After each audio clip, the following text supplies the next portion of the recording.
The dust from Samuel Kincaid's boots hadn't even settled on the floorboards of the general store when Catherine Kelly heard the man she'd loved deny everything that mattered. Through the thin wall separating the mercantile from the telegraph office, his voice carried clear as church bells on Sunday morning, and each word struck her like a physical blow as he laughed with his business partners about some foolish girl who claimed he'd gotten her with child. Catherine pressed her palm against her still flat stomach, her other hand gripping the counter to keep herself upright.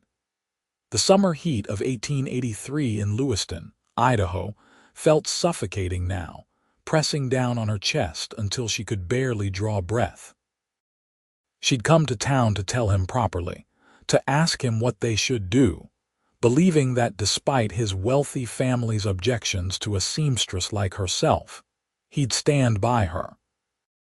She'd believed in the promises he'd whispered during those stolen evenings by the creek, when the cottonwoods rustled overhead, and the world seemed full of nothing but possibility. "You actually think I'd claim some bastard from a woman like that?" The cruel amusement in his tone made her stomach turn. "My father would sooner disown me than let me marry beneath our station. Besides, how would she even prove it's mine?" Catherine didn't wait to hear more. She walked out of the mercantile with her head high despite the tears burning behind her eyes, leaving her order unpurchased on the counter. Mrs. Henderson called after her, concerned, but Catherine couldn't stop. If she stopped, she'd crumble right there on Main Street, and she'd already given Samuel Kincaid enough of herself. He wouldn't get her dignity, too. The boarding house where she rented a small room felt like a sanctuary when she finally reached it, but sanctuary didn't pay rent or put food on the table. Catherine sat on her narrow bed and let herself cry for exactly 10 minutes by the watch her father had given her before he died. Then she dried her eyes and began to think practically. She had some savings from her seamstress work, but not enough to support a baby for long. Her mother's sister lived in Oregon, but Aunt Margaret had made it clear years ago that Catherine's choice to strike out on her own was foolish, and she'd expect proper contrition before offering any help. The next morning, Catherine returned to her sewing, taking in the dresses and shirts that Lewiston's residents brought her. Her fingers moved automatically through the familiar motions while her mind spun through scenarios, each one bleaker than the last. By Wednesday, Mrs.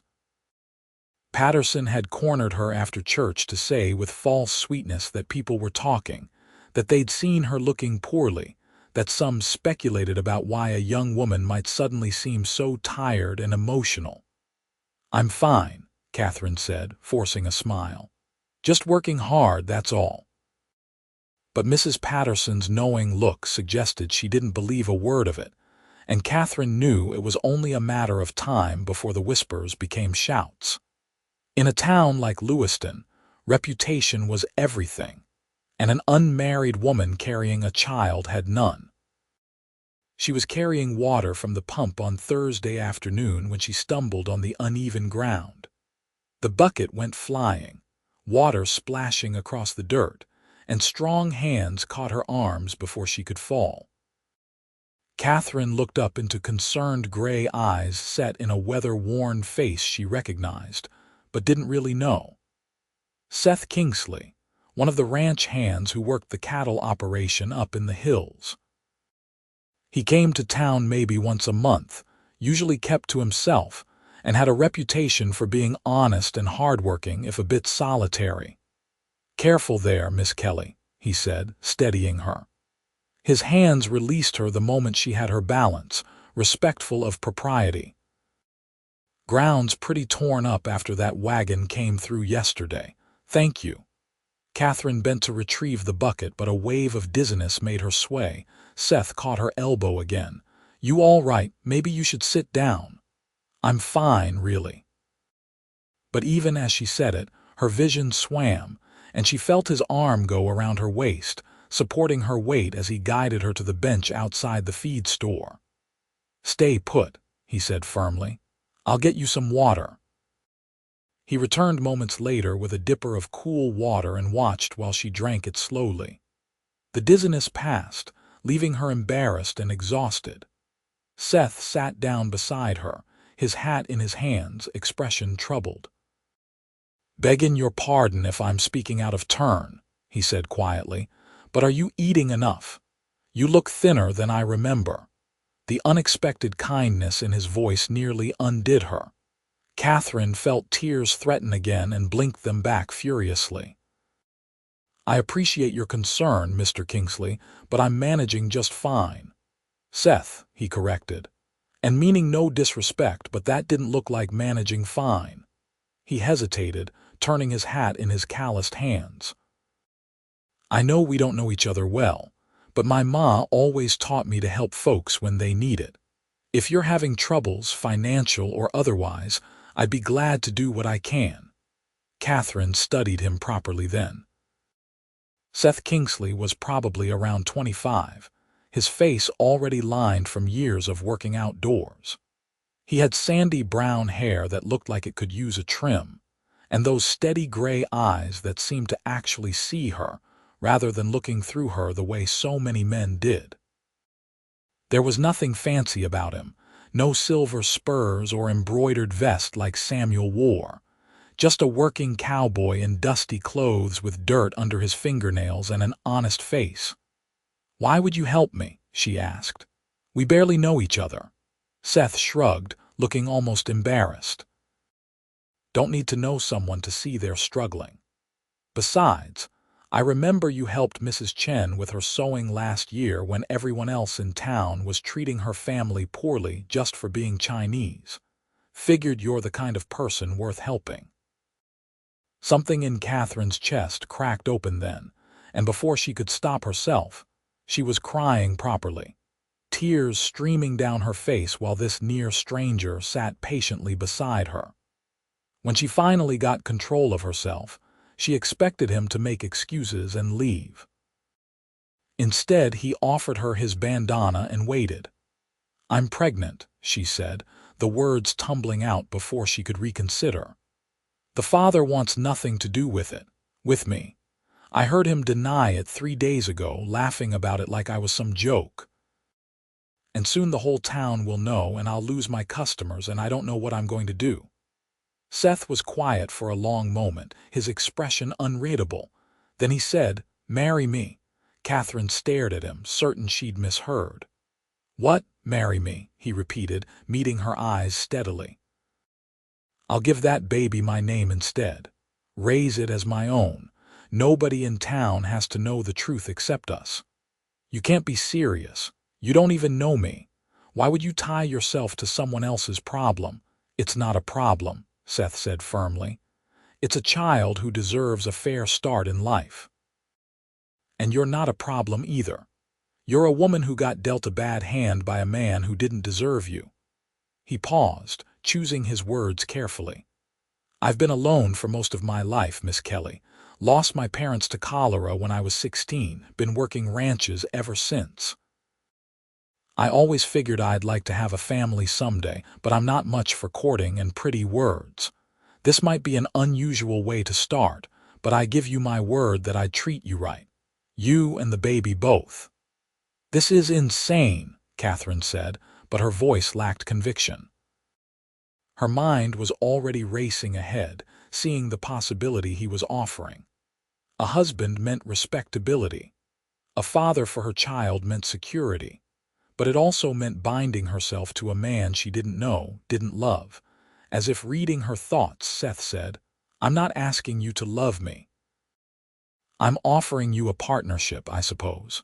A chance for you to keep your reputation and for that baby to have a name and a home. If affection grows from that over time, well, that would be good. But if it doesn't, I'd still treat you with respect and care for you both. You'd really do that. Take on another man's child." "I'd do that for any child who needed a father," Seth said simply. "But yes, I'd do it for yours. You seem like a good woman who made the mistake of trusting the wrong man. That's not a crime, and you shouldn't have to pay for it the rest of your life."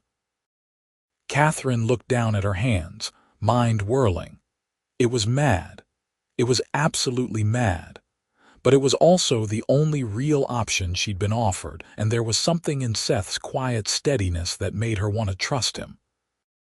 She thought of her child growing up without a name, thought of herself turning into one of those desperate women who haunted the edges of town, and made her decision. "All right," she said. "Yes, I'll marry you." They were married 2 days later in the small church on the edge of town, with the preacher's wife and the general store owner as witnesses. Catherine wore her best dress, a simple blue cotton she'd made herself, and Seth wore a clean shirt that looked new. He'd bought a thin gold band from the jeweler, and when he slipped it on her finger, his hands were steady even though hers shook. "You can kiss your bride," the preacher said, and Seth leaned in carefully, pressing the briefest, gentlest kiss to her lips before stepping back. They walked to the boarding house together so Catherine could collect her things. The owner, Mrs. Davidson, looked shocked when Catherine explained she was married now and moving out. To Seth Kingsley. Mrs. Davidson couldn't hide her surprise. "Well, I suppose congratulations are in order." "Rather sudden, wasn't it?" "When you know," Seth said easily, taking Catherine's trunk. His hand found the small of her back, a gesture that looked natural enough to be convincing. Mrs. Davidson's expression suggested she had suspicions, but she kept them to herself. Seth had a small cabin on the ranch property where he worked, about 5 miles outside of town. He loaded Catherine's things into a wagon and drove them up the winding road into the hills, where ponderosa pines gave way to golden grassland. The cabin was modest, just 2 rooms and a loft, but it was clean and well-maintained. Someone had left fresh flowers on the table, and there were supplies stocked in the kitchen. "Some of the other hands helped me fix it up yesterday," Seth explained, looking almost shy. "Figured you'd need things to feel more like home. The bedroom's yours, I'll sleep in the loft." Catherine turned to him in surprise. "We're married." "We are," Seth agreed. "But I told you this was a partnership. I meant it. I'm not expecting anything from you that you're not ready to give." He cleared his throat, clearly uncomfortable but determined. "If someday you want that to change, well, I'd be glad of it. But that's your choice to make, not mine to demand." For the first time since she'd overheard Samuel's cruel laughter, Catherine felt something like hope. This strange, quiet man who'd offered her everything without asking for anything in return was nothing like she'd expected. She stepped forward and took his hand, squeezing it gently. "Thank you," she said, "for all of this. I know I haven't said it properly, but thank you." Seth's answering smile was small but genuine, transforming his weather-worn face. "You're welcome. Now, are you hungry? I'm no great cook, but I can manage stew that won't poison you." They settled into an awkward routine over the following days. Seth left before dawn to work with the cattle, returning at dusk dusty and exhausted. Catherine cleaned and cooked and tried to make the cabin feel like a home. They were painfully polite with each other, both trying to navigate this strange arrangement they'd entered into. But slowly, in small moments, they began to learn each other. Catherine discovered that Seth liked to read, that the small shelf in the corner held books he'd collected over years. Dime novels and Shakespeare side by side with agricultural manuals. He was self-educated, he explained, had taught himself to read properly after his parents died using whatever books he could borrow or buy. Always figured knowledge was worth having, he said, handing her a copy of Jane Eyre. "Thought you might like this one, if you haven't read it." She discovered he had a dry sense of humor that caught her off guard, and that he was unfailingly patient even when she was sharp with him out of fear and uncertainty. He discovered she sang while she worked, old ballads her mother had taught her, and that she was fiercely independent, insisting on contributing to the household even when the pregnancy made her tired. "You're allowed to rest," he said one evening, finding her mending his shirts despite looking exhausted. "I'm allowed to be useful too," she countered. "I'm not an invalid, Seth, I'm just pregnant." "Fair enough," he said mildly, "but maybe just this once let me finish that while you rest. I know how to sew a button. Not as neatly as you, but it'll hold." She handed him the shirt and watched as he settled into the other chair, his large hands surprisingly deft with the needle. They sat in companionable silence, and Catherine realized with some surprise that she felt comfortable here, safe in a way she hadn't expected. A month after the wedding, they went to town together for supplies.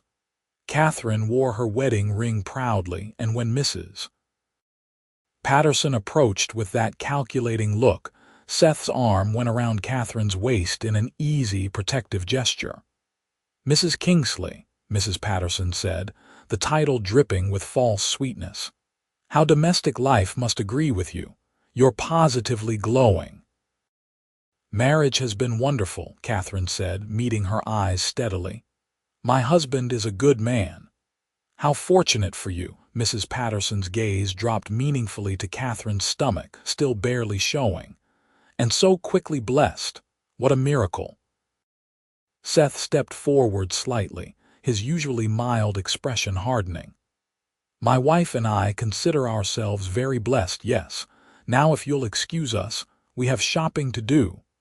He steered Catherine away before Mrs. Patterson could say anything else, his jaw tight. Once they were out of earshot, he muttered, "That woman could start a fight in an empty room." Catherine couldn't help but laugh, some of the tension leaving her shoulders. "She's always been like that. Thank you for defending me." "You're my wife," Seth said simply. "Of course I'm going to defend you." The word wife sent an odd flutter through Catherine's chest. Somewhere along the way, it had started to feel real. This wasn't just a practical arrangement anymore. Seth was her husband, and she was beginning to realize she wanted him to be. They ran into Samuel near the bank. He was dressed in an expensive suit, his dark hair perfectly combed, looking every inch the wealthy gentleman. When he saw Catherine, his expression flickered with something that might have been guilt before settling into cold dismissal. His eyes dropped to the small swell of her stomach, now visible at 3 months, then to the ring on her finger. "Catherine," he said coolly, "I heard you'd married. How convenient." Seth tensed beside her, but Catherine spoke before he could. "Convenient isn't the word I'd choose. Blessed feels more accurate. My husband is worth 10 of you, Samuel Kincaid. I hope someday you realize what a narrow escape you had." Samuel's face reddened. "Excuse me." "You heard her," Seth said quietly, but there was steel in his voice. "Now move along, we have business to attend to." For a moment, Samuel looked like he might argue. Then he saw something in Seth's expression that made him think better of it. He walked away without another word, and Catherine felt something release in her chest. A door closing on a chapter of her life she was glad to leave behind. "You all right?" Seth asked softly. "I am," Catherine said, surprised to find it true. "I really am." That night, Catherine found Seth sitting on the porch steps, looking out at the stars scattered across the Idaho sky. She brought him coffee and sat beside him, close enough that their shoulders touched. "Can I ask you something?" she said, always. "Why did you really offer to marry me? The truth." Seth was quiet for a long moment, cradling his coffee cup. "I told you most of it, but I suppose there's more. After my parents died, I was angry for a long time.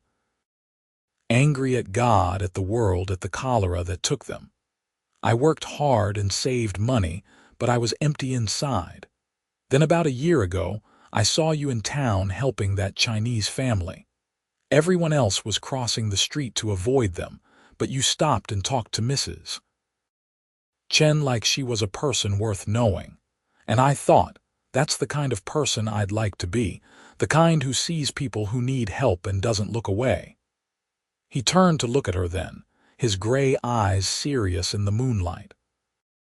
"When I saw you that day looking so lost, I knew what was happening even before you said it.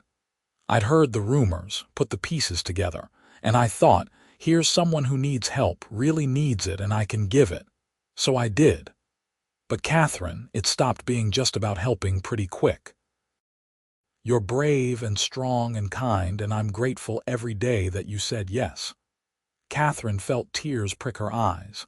"I'm the one who should be grateful. You saved me, Seth. You saved us."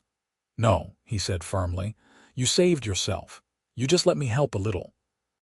She kissed him then, properly this time.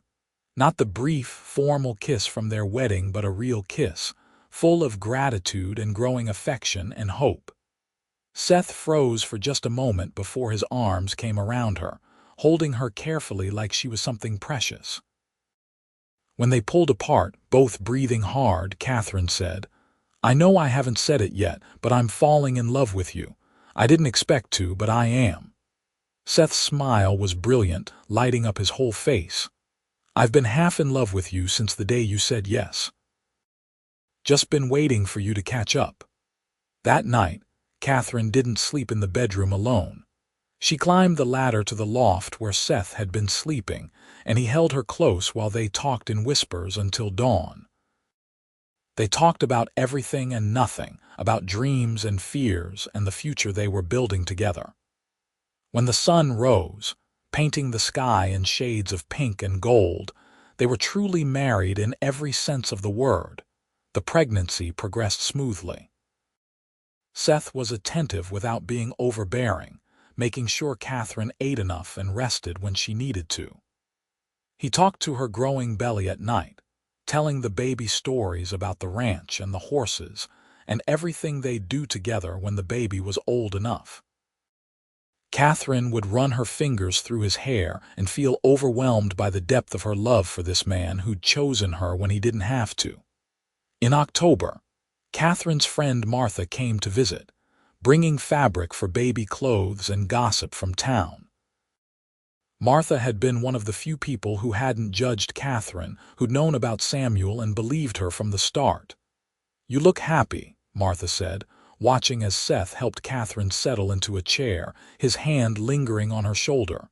"Really happy." "I am," Catherine said. "I know it started strangely, but Seth is the best man I've ever known. I love him more than I thought possible." "He's lucky to have you too," Martha said, "though I think he knows it." Seth came home that evening with a cradle he'd been building in secret, sanded smooth and sturdy. He'd carved little horses into the headboard, and Catherine cried when she saw it. "For our baby," he said, setting it beside their bed. The word "our" made her heart swell. In early December, the contractions started. Seth rode hell for leather to fetch the midwife while Catherine labored in the cabin, breathing through the pain. The midwife, Mrs. Gallagher, arrived just in time, with Seth white-faced and terrified behind her. "First babies take their time," Mrs. Gallagher said calmly. "You did right to fetch me when you did, Mr. Kingsley. Now go boil water and stay out of the way." But when Catherine screamed, Seth pushed back into the room despite Mrs. Gallagher's protests. He took Catherine's hand and let her crush his fingers, murmuring encouragement and love while she worked to bring their child into the world. At dawn on December 8th, 1883, a baby's cry filled the cabin. Mrs. Gallagher cleaned the infant and placed him in Catherine's arms, a perfect, red-faced boy with a dusting of dark hair. "A son," Mrs. Gallagher announced. "Healthy and strong." Seth stared at the baby with wonder in his eyes, reaching out one finger to touch the impossibly tiny hand. The baby grasped it immediately, and Seth's face crumpled with emotion. "Our son," he whispered. "Catherine, look at him. He's perfect." "What should we name him?" Catherine asked, exhausted and elated in equal measure. Seth thought for a moment, then said, "What about James? James Kingsley?" "It was my father's name. He'd be proud to have another James carrying it forward." James, Catherine repeated, testing it. James Kingsley. It's perfect. She looked up at her husband, this man who'd given this child his name and his love without hesitation, and felt her heart overflow. Thank you, she said, for everything, for choosing us. Thank you for letting me, Seth replied, kissing her forehead gently. You've given me everything I never knew I needed. A family, a purpose, a reason to come home every night. I love you, Catherine, both of you. James proved to be a content baby, easy to soothe and quick to smile. Seth was besotted with him from the start, walking the floor with him at night when he fussed, singing off-key lullabies that somehow always worked. Catherine would watch them together and feel gratitude so intense it was almost painful. When spring came and they took James to town for the first time, Samuel Kincaid happened to be outside the saloon. He looked at the baby in Catherine's arms, and something flickered across his face. Regret, maybe, or realization of what he'd thrown away. Seth saw him looking and casually moved closer to Catherine, his hand on James's small back. The gesture was clear. This is my family. Mine to love and protect. Samuel looked away first, walking into the saloon without a word. Catherine felt nothing but relief. That chapter was truly closed now. The years flowed by like water over river stones, smoothing the rough edges of their unconventional beginning into something solid and beautiful. James grew into a sturdy toddler with Seth's steady temperament and Catherine's quick smile. He called Seth Papa and clung to his father's legs when he came home from the ranch, demanding to be lifted onto his shoulders. On James's second birthday, Catherine discovered she was pregnant again. She told Seth while they were putting James to bed, and he lifted her off her feet in his excitement, spinning her around until she was dizzy and laughing. Another baby, he breathed, setting her down carefully. Our family's growing. Our family, Catherine echoed, loving the way he never distinguished between James and this new child. They were all his, all theirs, bound together by love rather than blood. Their daughter was born in September 1886, a tiny thing with Catherine's red hair and Seth's gray eyes. They named her Rose, and she was as spirited as James was calm. Seth doted on her shamelessly, and James took his role as big brother seriously, always wanting to help with the baby. The cabin grew too small, so Seth worked with the other ranch hands to build an addition, 2 more bedrooms and a proper dining room. Catherine sewed curtains and quilts, making it beautiful while James toddled around getting underfoot and trying to help. They became pillars of their small community. Seth's quiet integrity earned respect from the ranchers and townspeople alike, while Catherine's kindness drew people to her. They hosted Sunday dinners and helped neighbors in need, creating the kind of life they'd both dreamed of.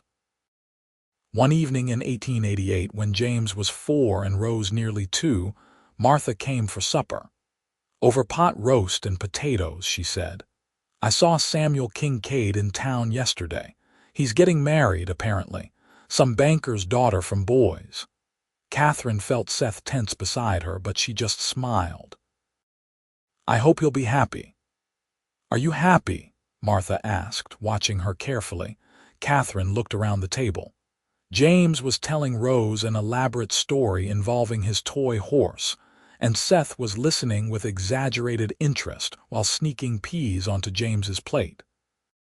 The cabin was warm and full of love, and the life they'd built together felt more real than anything she'd ever known. I've never been happier, Catherine said honestly. Every day, I thank God that things worked out the way they did. I thought Samuel was what I wanted, but he was just teaching me what to avoid. Seth is what I needed, what I was meant to find. Seth reached under the table and squeezed her hand, his eyes warm with love. Later that night, after the children were asleep and Martha had gone home, Seth and Catherine sat on their porch watching the stars. It had become their ritual over the years, this quiet time together at the end of each day. "You ever regret it?" Seth asked suddenly. "Marrying me the way you did. Sometimes I wonder if you ever wish things had been more normal." Catherine turned to him, taking his face in her hands. "Seth Kingsley, you listen to me. Marrying you was the best decision I ever made. The only thing I regret is that I didn't know you sooner. You took a terrified, heartbroken woman and showed her what real love looks like. You gave James your name and your heart without hesitation. You've given me a life beyond anything I dreamed possible. Normal. Who wants normal when they can have extraordinary?" Seth kissed her deeply, pulling her close. "I love you," he said against her lips. "More today than yesterday, and I'll love you more tomorrow than today." "That's a lot of love to carry," Catherine teased. "Lucky I'm strong then," he replied, grinning. In 1890, their third child arrived, another boy they named Robert. He was born during a thunderstorm, arriving quickly and howling his displeasure at the world from his first breath. James and Rose were delighted with their new brother, fighting over who got to hold him. The ranch expanded, and Seth was promoted to foreman, a recognition of his years of hard work and the respect he'd earned. The promotion came with a better house, larger and closer to town. They moved in the spring, and Catherine planted a garden while the children ran wild in the yard. Life wasn't always easy. There were lean years when the cattle prices dropped, and hard winters when they worried about having enough to eat. Rose got sick with scarlet fever when she was 5, and Catherine and Seth took turns sitting up with her for 3 nights, praying desperately for her recovery. When the fever finally broke, they clung to each other and cried with relief. But through it all, their love held steady. Seth continued to be the rock Catherine leaned on, while she was the warmth that made their house a home. They fought sometimes, as all couples do, but they always made up before bed, neither willing to let anger poison what they'd built. James grew into a thoughtful boy who loved books as much as his father did. At 8, he asked Seth about his birth, having overheard something at school. Seth sat him down seriously and told him the truth, as much as was appropriate for a child. "The man who helped bring you into the world wasn't ready to be a father," Seth said carefully. "But I was ready, and I wanted to be your papa more than anything. So your mama and I got married, and I got the best gift I could ever ask for, you. You're my son, James. In every way that matters, you're mine." James thought about this for a long moment, then threw his arms around Seth's neck. "You're my papa. That's what matters." "That's exactly what matters," Seth agreed, his voice thick with emotion. Rose grew into a firecracker of a girl, fearless and curious about everything. She wanted to learn to rope cattle like her father and sew like her mother and read like her brother. Catherine and Seth encouraged all of it, believing their daughter could be whatever she wanted. Robert was the family clown, always getting into mischief and charming his way out of trouble. He had Seth's easy nature and Catherine's quick wit, a combination that meant he was constantly making them laugh even when they were trying to discipline him. In 1895, Catherine discovered she was pregnant for the 4th time. She was 32 now, and Seth was 37. They'd thought their family was complete, but they welcomed this surprise with joy. Their last child, a daughter they named Margaret after Catherine's mother, was born in February 1896. She was a quiet baby, content to watch the world with wide, solemn eyes. The other children adored her, and James, now 12, was fiercely protective of his baby sister. Seth built toys for the children and taught them to ride. Catherine sewed their clothes and taught them to read and write before they started school. Together, they created a childhood full of love and security, the kind neither of them had fully known growing up. On their 15th wedding anniversary in 1898, Seth surprised Catherine with a trip to Boise, just the two of them. It was the first time they'd been alone together for more than a few hours since Rose was born. They stayed in a proper hotel, ate in a restaurant, and walked through the city like young lovers. 15 years, Catherine marveled, lying in Seth's arms in their hotel room. It feels like both forever and no time at all. Best 15 years of my life, Seth said, kissing her hair. Thank you for taking a chance on a dusty cowboy. Thank you for taking a chance on a desperate seamstress and her baby, Catherine countered. Our baby, Seth corrected gently. James has always been ours. They made love slowly, tenderly, with the ease of long familiarity and the passion that had never faded. Afterward, Catherine traced the lines on Seth's face, the silver threading through his hair. You're even more handsome now than when we met, she said. You're a terrible liar, Seth replied, laughing. But I love you for it. I'm not lying. You look like what you are now, a father, a husband, a man who's lived a good life and loved well. That's the most attractive thing in the world to me. Seth pulled her close, overwhelmed by the depth of his feeling for this woman. I don't know what I did to deserve you, but I thank God for it every single day. The years continued to roll forward.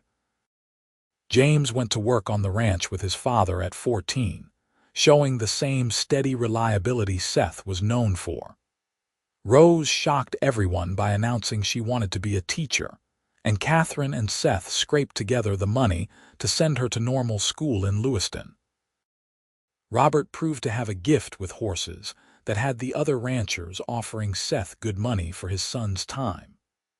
Margaret grew into a gentle girl who loved music and spent hours picking out songs on the old piano Seth bought from a traveling salesman. In 1903, when Catherine was 40 and Seth was 45, they sat on their porch and watched their children playing in the yard. James was 20 now, courting a nice girl from town. Rose was 17, home from school for the summer and full of stories about her students. Robert at 13 was trying to teach Margaret, now 7, to rope a fence post. We did good, Seth said, taking Catherine's hand. We did very good, Catherine agreed. You ever think about how it started? How we nearly didn't end up here? Catherine leaned her head on his shoulder. Sometimes, but only to be grateful for how it turned out. If Samuel had been a better man, I might have married him and spent my life miserable. Instead, his cruelty led me to you, and you gave me everything I could ever want. I got the better end of that deal, Seth said. We both won, Catherine corrected. That's the beauty of it. James married his sweetheart in 1905, and Catherine cried through the whole ceremony. Seth stood beside her, his arm around her waist, and whispered, Our boy's all grown up. He turned out so well, Catherine whispered back. You raised a good man. We raised a good man, Seth corrected. The next year, Rose met a young lawyer visiting from Boise and fell head over heels in love. Catherine recognized the look in her daughter's eyes because she'd felt it herself with Seth. The lawyer, Thomas, was smitten right back, and they were engaged within 3 months. Are you sure? Catherine asked Rose when she announced her engagement. It's very quick. Rose laughed. Mama, you and Papa got married after knowing each other for 3 days. I think 6 months is positively restrained by family standards. She had a point. In 1908, James and his wife gave Catherine and Seth their first grandchild, a boy they named Seth James. Seth cried when he held his namesake, this tiny perfect baby who carried his name forward. Grandpa, James said, grinning at his father. How does it feel? Like the best thing ever, Seth replied honestly. Rose had twin girls the next year, and suddenly the house was full of grandchildren whenever the family gathered.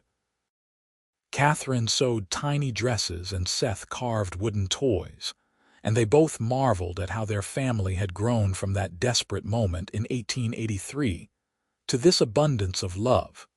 Robert married in 1910 and moved to a ranch of his own, where he bred horses that were sought after throughout Idaho. Margaret, their baby, became a music teacher in Lewiston, playing piano at the church and giving lessons to the town children. In 1915, Seth retired from ranching at the age of 57. His body was worn from years of hard work, but he was healthy and happy. He and Catherine moved to a smaller house in Lewiston proper, close enough to walk to church and the general store. They spent their days in easy companionship, reading together, working in their garden, visiting their children and grandchildren.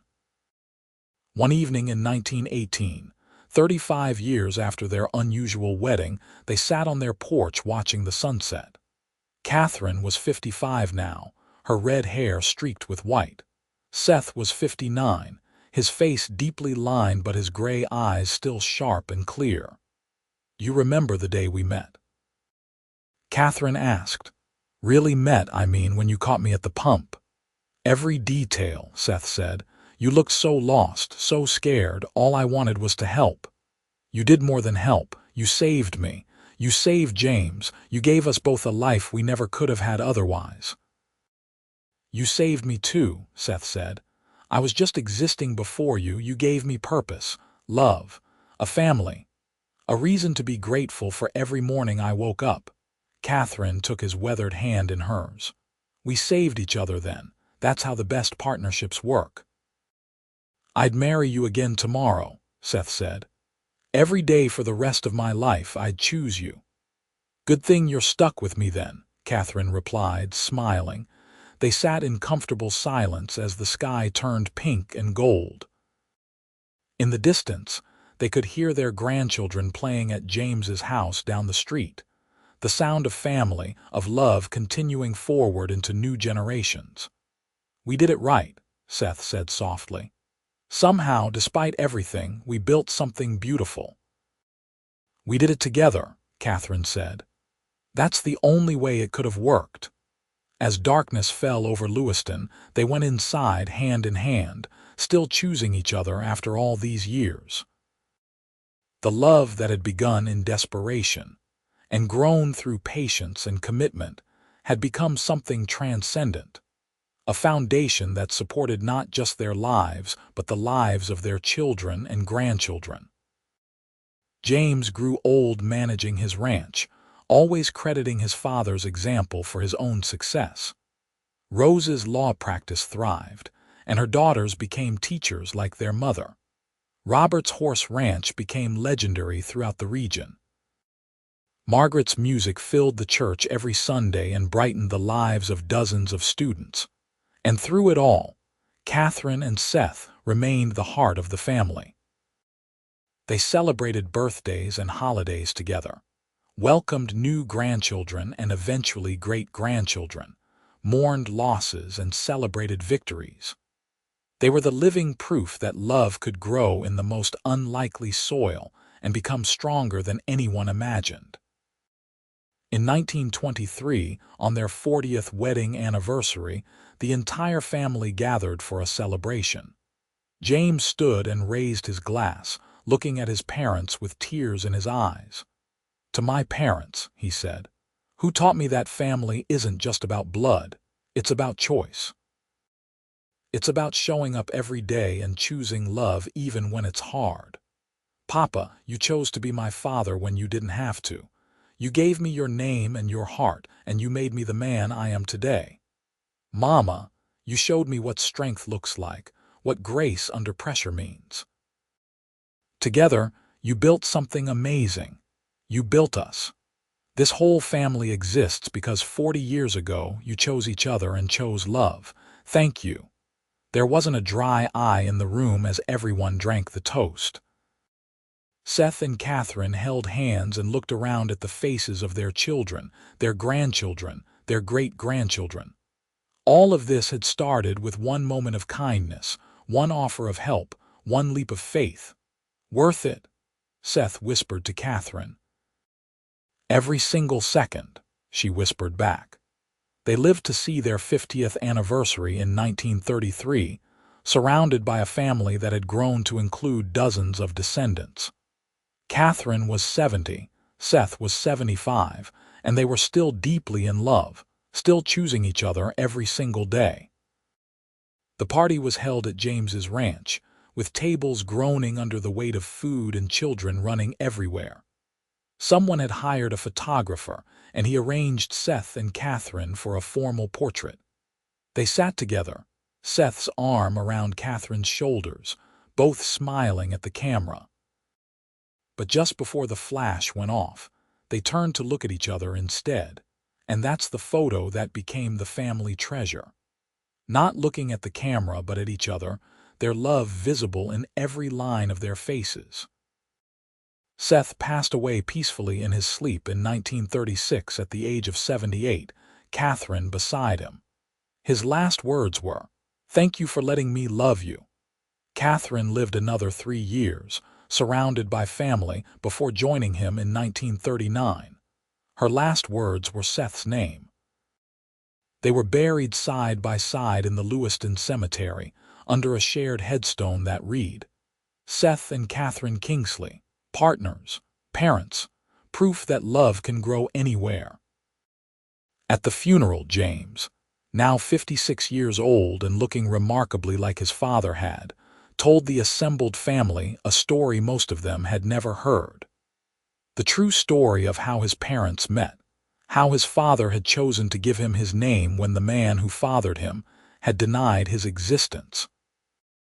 "My father could have walked past my mother that day," James said, his voice steady despite his tears. "He could have decided it wasn't his problem. Instead, he made a choice that changed everything. He chose love over convenience. He chose family over comfort. He chose us. And because of that choice, all of you are here today. Every person in this family exists because my father believed that love was worth the risk." He looked at the 2 coffins, tears streaming down his face. "Thank you, Papa. Thank you, Mama, for choosing love, for choosing each other, for choosing me. Your legacy isn't just this family, though that's remarkable enough. Your legacy is the lesson you taught us all, that love isn't about how you start. It's about how you show up every day afterward. You showed up for each other and for us every single day. That's the greatest gift you could have given us." The story passed into family legend, told to new generations as an example of what love could be. Catherine's great-great-grandchildren would grow up hearing about the cowboy, who'd offered to give a baby his name, who turned a practical arrangement into one of the great love stories of their family history. In the end, what had started as an act of desperate necessity and quiet kindness had become something transcendent. Seth and Catherine's love hadn't been love at first sight or a whirlwind romance. It had been a seed planted in rocky soil that had somehow taken root and grown into something magnificent. They'd chosen each other when they could have walked away, and they'd kept choosing each other every day for 50 years. They'd proven that family wasn't just about blood or conventional beginnings. It was about commitment and choice and showing up for each other when it mattered. They'd built a life together that honored them both, that created space for love to grow and flourish and spread outward to touch dozens of lives. And somewhere in the Idaho soil, beneath the headstone bearing their names, Seth and Catherine Kingsley rested together as they had lived. Side by side, partners to the end, their love eternal and their legacy secured in the hearts of everyone they'd touched.